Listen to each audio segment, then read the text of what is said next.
राष्ट्रीय स्वयंसेवक संघ प्रमुख मोहन भागवत ने नई दिल्ली में प्रेस कॉन्फ्रेंस के दौरान शिक्षा और समाज से जुड़े महत्वपूर्ण मुद्दों पर अपनी बात रखी। उन्होंने कहा कि शिक्षा का मकसद केवल साक्षरता तक सीमित नहीं होना चाहिए, बल्कि शिक्षा ऐसी होनी चाहिए जो इंसान को वास्तविक मनुष्य बनाए। भागवत ने तकनीक के अंधाधुंध प्रयोग पर भी चिंता जताते हुए कहा कि तकनीक का उपयोग मानव हित में होना चाहिए ताकि वह इंसान की मालिक न बन जाए।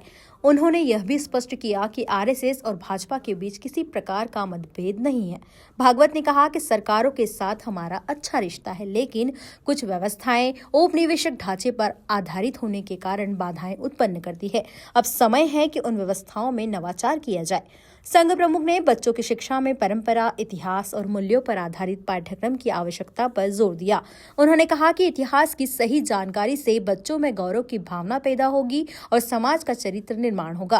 भागवत ने यह भी बताया कि शिक्षा नीति में इन बातों को शामिल करने की कोशिश की जा रही है। उन्होंने कहा कि अच्छी आदतें धार्मिक नहीं बल्कि सामाजिक और सार्वभौमिक होती है और इन्हें नई पीढ़ी को सिखाना समय की मांग है। शहरों के और रास्तों के नाम बदलना वहां के लोगों की भावनाओं का परिणाम के हिसाब से होना चाहिए। आक्रांताओं के नाम नहीं होने चाहिए।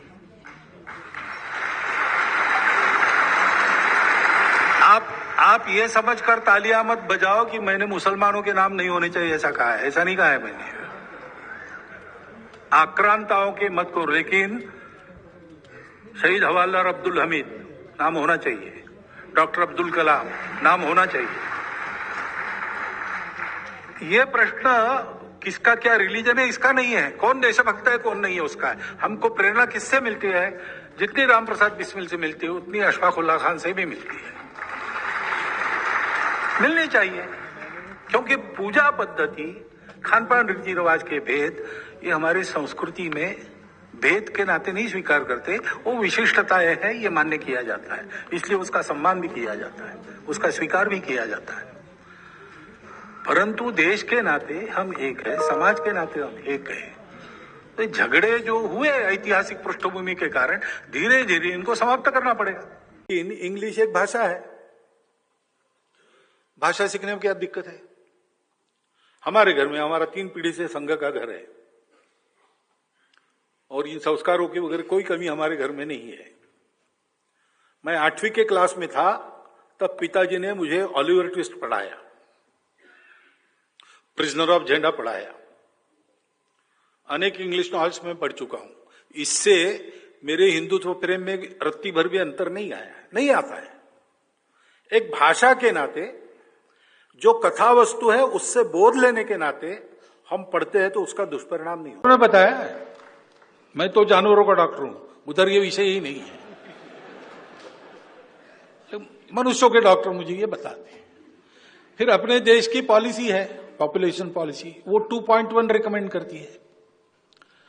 अब वो देश का एवरेज 2.1, ये तो ठीक है, लेकिन संतान होती है तो 0.1 संतान कभी होती नहीं।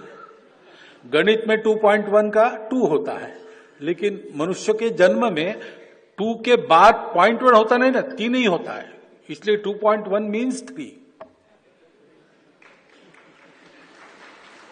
तो भारतवर्ष के प्रत्येक नागरिक ने यह देखना चाहिए कि अपने घर में 3 होने चाहिए।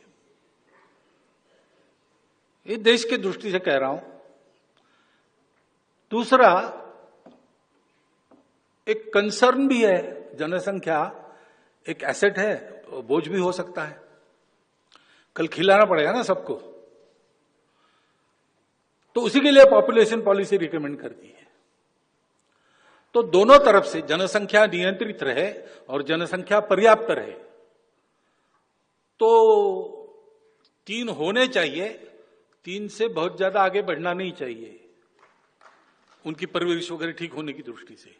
ये सब लोगों ने स्वीकार करने वाली बात है। जन्म दर कम होने की बात है तो वो सबका कम हो रहा है। हिंदुओं का पहले से कम था तो ज्यादा कम हो रहा है, बाकी लोगों का उतना कम नहीं हो रहा था तो आज उनका ज्यादा दिखता है, लेकिन उनका भी कम हो रहा है। प्रकृति ऐसा करती है, संसाधन कम है, जनसंख्या ज्यादा हुई तो प्रकृति में ऐसा कुछ होता है। तो इसका संदेश लेके सब लोगों ने 3 से कम नहीं करना और 3 से आगे करना। इसके लिए नई पीढ़ी को तैयार करना चाहिए। और जिनके हाथ में अभी भी है उन्होंने ऐसा करना चाहिए। और क्या कह सकते हैं। जनसंख्या का प्योर श्योर दूध और घी, माँ के प्यार सा, मिलावट से दूर, भरोसे से भरपूर, प्योर भी श्योर भी।